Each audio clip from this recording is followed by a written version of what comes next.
Election 2024 की दुनिया news की स्पेशल ट्रांसमिशन से मैं कामरान शाहिद आपको बहुत वार्म वेलकम करता हूँ।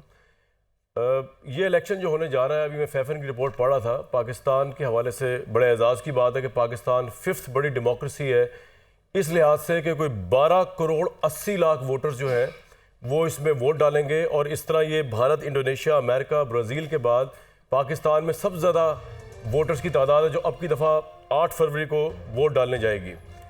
ये इलेक्शन बड़े अजीब व गरीब हालात के अंदर हो रहा है, बड़े दिलचस्प मामलात हैं इसके। इसमें सबसे पहला सवाल और सबसे बड़ा सवाल तो यही है कि बहुत से लोग इसका रिज़ल्ट पहले प्रेडिक्ट किए बैठे हैं और उस प्रेडिक्शन के पॉइंट ऑफ व्यू से बात ये चल रही है कि ये इलेक्शन कितना फ्री एंड फेयर होने जा रहा है। इसमें बहुत से फैक्टर्स हैं, जिस तरह इमरान खान जेल में है, उनकी पार्टी जो है वो तहत हो गई, हुआ वो अपनी गलतियों की वजह से हुई, इंट्रा पार्टी इलेक्शन ना कराने की वजह से हुई, सुप्रीम कोर्ट की वजह से हुई या किसी और वजह से हुई।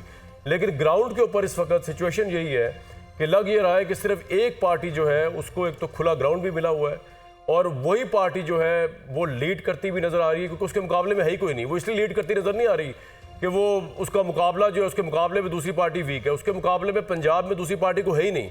और ये इलेक्शन 141 सीट्स जो है पंजाब की, उस पर मुनहसर करता हुआ इलेक्शन है। यहाँ से जो सीट्स निकाल जाएगा वो इलेक्शन जीत जाएगा। आज PMLN ने जो इश्तिहार छपवाया पाकिस्तान के तमाम अखबारात के अंदर, उसमें उनका कॉन्फिडेंस लेवल जो है वो बहुत एक्सट्रीम पे नज़र आया और उसमें उन्होंने प्राइम मिनिस्टर नवाज शरीफ की पेशनगोई कर दी। और जब उनसे पता चलाया कि इस तरह का इश्तिहार क्यों आया तो पता चला कि उनके अंदर एक सर्वे उन्होंने करवाया, जिस तरह का 2013 में भी करवाया था, और उस सर्वे के बुनियाद पर उनको लगता है कि वो 120-125 सीट जीत जाएंगे। हालांकि जो ग्राउंड पे जितने भी हमारे रिपोर्टर्स हैं या ग्राउंड पे जो लोग बताते हैं, उनके नज़दीक ये बात नामुमकिनात में से लगती है। लेकिन पाकिस्तान में इलेक्शन में कोई भी चीज़ हतमी नहीं होती, जो ना ऑलवेज थिंक ऑफ अनथिंकेबल, यहाँ पे वो कुछ हो जाता है। मेरे साथ आज वो लोग मौजूद हैं जिन्होंने शायद 1970 से लेकर अब तक इलेक्शंस को विटनेस किया, इलेक्शंस को देखा, और उनसे जानने की कोशिश करते हैं। सबसे पहला और बड़ा सवाल, बाकी सब कुछ तो अपनी जगह, कि ये इलेक्शन कितने क्रेडिबल, कितने फ्री एंड कितने फेयर होने जा रहे हैं। मुजीर रहमान शाबी साहब हमारे साथ मौजूद हैं, डॉक्टर हसन अस्करी रिजवी साहब, रसूल बख्श रईस साहब, सलमान गनी साहब, मसूद रजा साहब, और इस्लामाबाद से हमें आमिर इलियास राना साहब ने भी ज्वाइन किया है। अभी जब हम बात कर ही रहे थे तो सलमान गनी साहब ने एक बड़ी इंपॉर्टेंट खबर दी।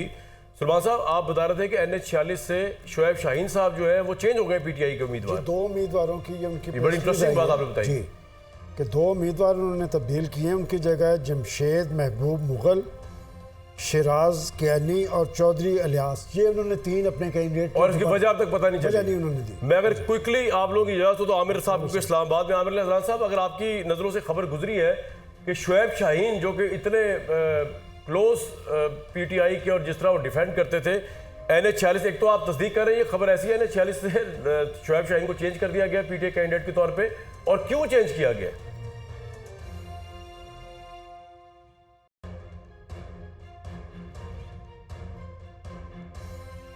मैं बात कही, मैं पहले उस पे आऊँगा कि ग्राउंड पे रियलिटी नहीं है।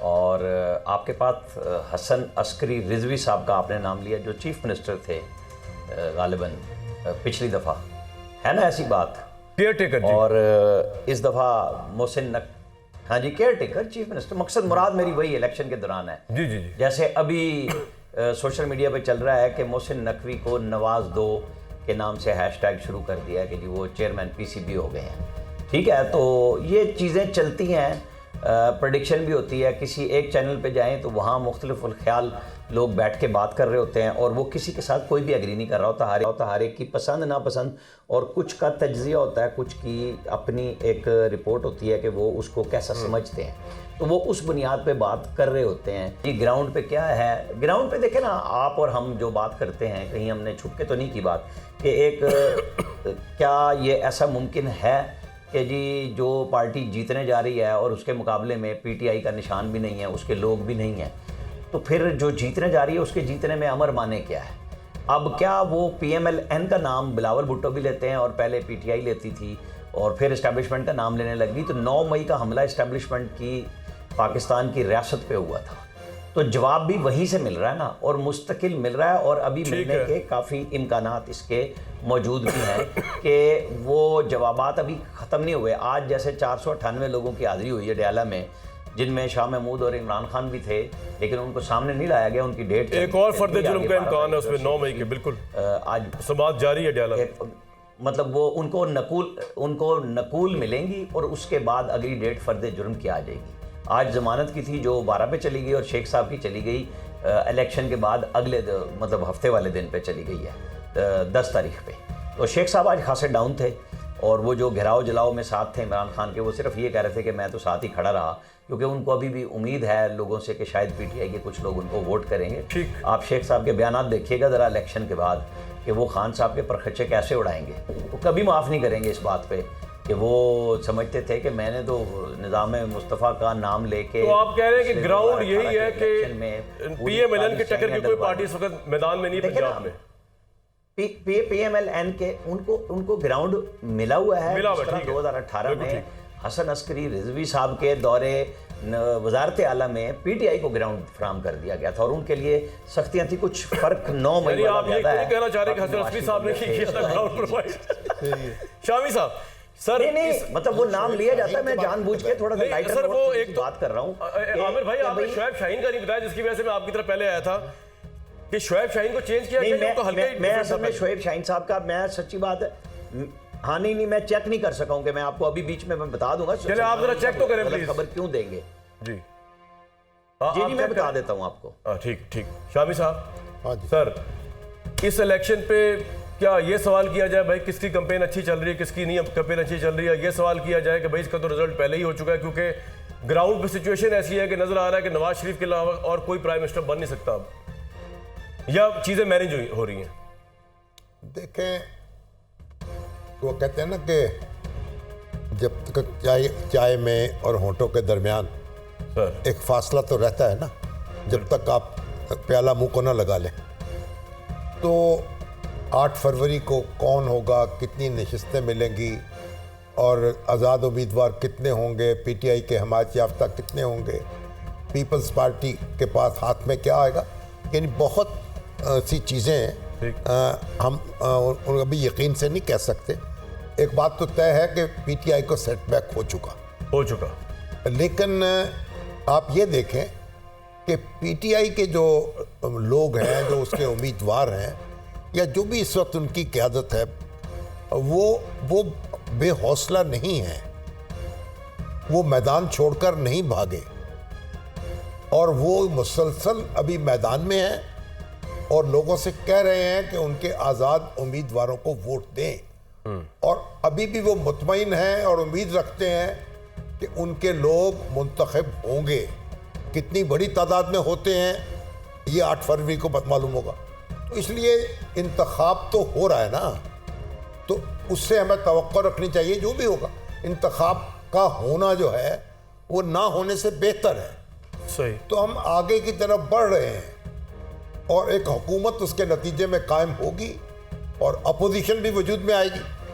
और पाकिस्तान के जितने भी इंतखाबात हुए हैं 1977 के इंतखाब को छोड़ के 70 के 77 अच्छा 70 के 1970 का तो ये हुआ ना कि उसके नतीजे में मुल्क टूट गया। लेकिन इलेक्शन तो सर ट्रांसपेरेंट हुआ ना, इलेक्शन के बारे में यानी इस हद तक ट्रांसपेरेंट था। आप तो कहते हैं लोग कि ठप्पे लगाते रहे अवामी लीग के कारकुन वहाँ कब्जा करके पोलिंग स्टेशनों पर, अच्छा ईस्ट पाकिस्तान में, लेकिन उनको सब ने तस्लीम कर लिया। अवामी लीग ने के मुखालिफ जो थे उन्होंने भी, पीपल्स पार्टी ने भी, उनके मुखालिफों ने भी और चीफ मार्शल एडमिनिस्ट्रेटर ने भी। आप 77 का रेफरेंस दे रहे थे सर? नहीं 70 का नहीं वो तो हो गया 70 का। 70 में ये ऐलान कर दिया कि मुजीबुर रहमान वजीर आजम होंगे, या खान ने कह दिया था। ठीक है 70 जी कह जो दिया था। 70 का इलेक्शन है वो इलेक्शन सारे इलेक्शन से मुख्तलिफ था। उस पर यह साबित हो गया कि ऑर्गेनाइज्ड रिगिंग हुई थी और उसको तस्लीम नहीं किया अपोजिशन ने। इतनी बड़ी तहरीक चली और हुकूमत जो है फिर उसको मानना पड़ा कि नए इंतखाबात पर इत्तफाक हो गया। ठीक। लेकिन उनकी जो फॉर्मेलिटीज़ थी, कैसे इनकाद होगा, कौन करेगा, उस पर बहस इतनी बड़ी कि बिल आखिर फौज ने आके दोनों को बेदखल कर दिया। ठीक। तो उसके अलावा जितने भी इंतखाबात हुए हैं पाकिस्तान में उन पर एतराज़ात उठाए गए हैं हारने वालों ने धांधली के इल्जामात लगाए हैं और जीतने वालों ने हुकूमतें बनाई हैं, और फिर उन इंतखाबात को तस्लीम किया गया है और सियासत आगे बढ़ी है। और शाबी साहब, आपको इस वक्त नवाज शरीफ साहब आगे बढ़ते हुए नजर आ रहे हैं? नवाज शरीफ साहब आगे बढ़ चुके हैं। अच्छा। अब जो सर्वे आ रहे हैं ना, उसमें उनकी पॉपुलैरिटी में या उनकी ताकत में इजाफा हुआ है, लेकिन अभी भी आप ये नहीं कह सकते कि इस बात पर कि पीटीआई जो है उसके कितने आज़ाद उम्मीदवार कामयाब होंगे और अल्टीमेटली पार्टी पोजीशन क्या होगी। ठीक। तो मेरे ख्याल इलेक्शन जो हो रहा है उसका नतीजा जो है वो भी सारे तस्लीम करेंगे, जीतने वाले भी हारने वाले भी इल्जाम लगाते रहेंगे। करें तस्लीम, हारने वालों को तो कभी तस्लीम किया नहीं, और ये वाला तो खैर बिल्कुल भी नहीं अमलन करेंगे। तस्लीम कर लिया ना। इमरान खान साहब के जो मुखालिफ थे वो कहते रहे ये सिलेक्टेड हैं, ये धांधली हो गई लेकिन है, बायकॉट नहीं किया असेंबली लेकिन का, बैठे उसमें, बैठे रहे, प्रोसेस में रहे। उसी असेंबली से फिर वजीर आजम बने शहबाज शरीफ। बिल्कुल ठीक। तो इसलिए ऐसा मेरा नहीं ख्याल है कि कोई असेंबली जब बनेगी शाबी साहब, ये पॉइंट आ गया तो आपका। उसका बाइकाट करेगा। बिल्कुल ठीक। एक चीज